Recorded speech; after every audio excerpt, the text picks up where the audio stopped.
Ish, tak faham lah. Korang faham tak pasal SDG ni?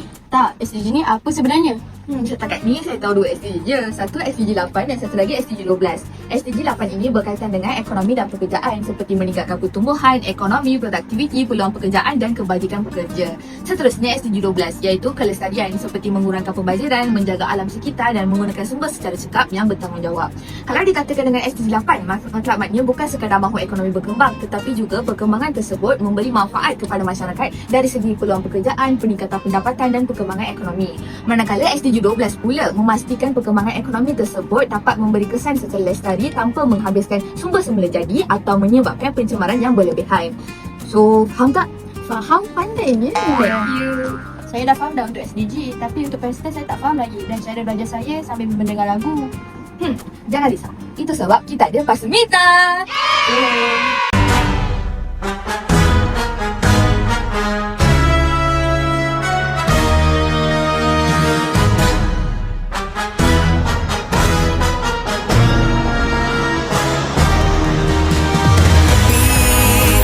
Politik dasar negara, untuk ekonomi memacu semua. S untuk sosio budaya kehendak pengguna. I untuk teknologi cipta inovasi baru. Untuk alam sekitar bumi dipelihara. L untuk perundangan lindungi semua.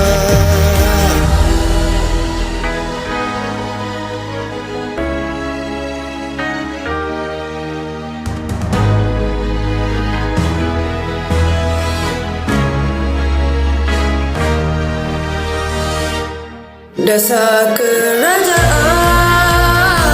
tentukan arah, membentuk masa depan setiap usaha.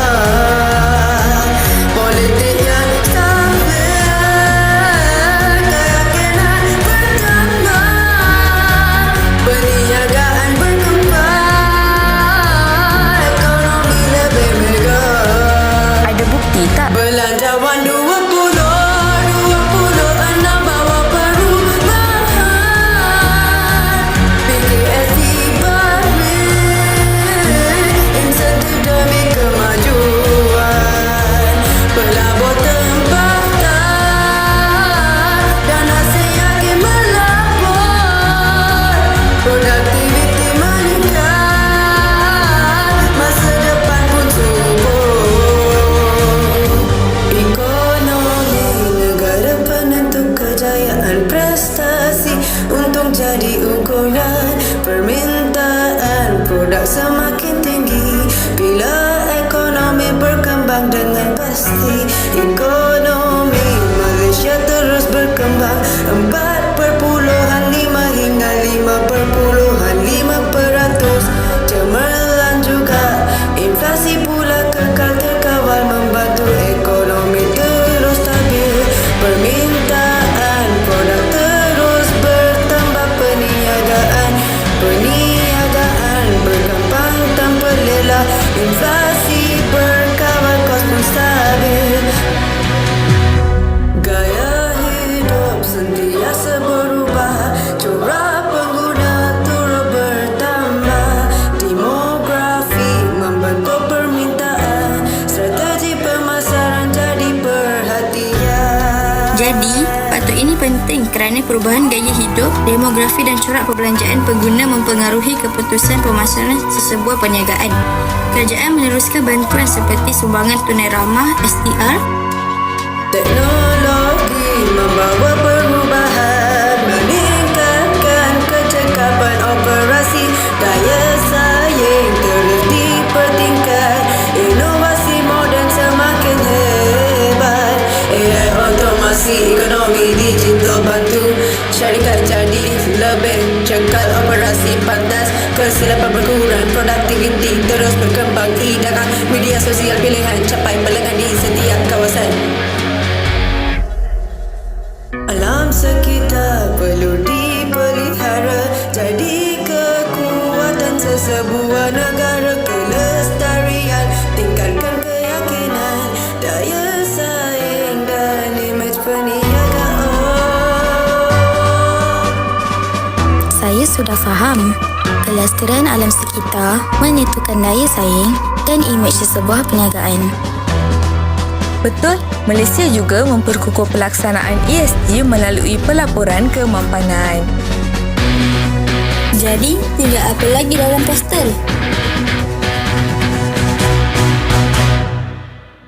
Undang-undang jadi panduan menentukan operasi perniagaan. Hak semua pihak terus dilindungi, perniagaan maju dengan integriti, gaji minimum terus dinaikkan, SST turut diperluaskan, undang-undang pekerjaan dipatuhi, operasi syarikat lebih diyakini. Jadi, faham tak Kis? Ya, dan pelaksanaan kenaikan gaji minimum, perluasan SST, Sales and Service Tax serta pematuhan undang-undang pekerjaan memberi kesan kepada kos operasi perniagaan. Sampai sini senang faham tak apa tu Pastor? Faham? E untuk politik, E untuk ekonomi, S untuk sosial, T untuk teknologi, E untuk environment atau persedaran, dan L untuk law atau undang-undang. Bagus. Falia, awak faham tak apa tu SDG? Faham? Kalau untuk SDG 8 ni berkaitan dengan ekonomi dan pekerjaan. SDG 8 ni dia dapat meningkatkan ekonomi dan membuka peluang pekerjaan. Seterusnya SDG 12 dia berkaitan dengan kelestarian.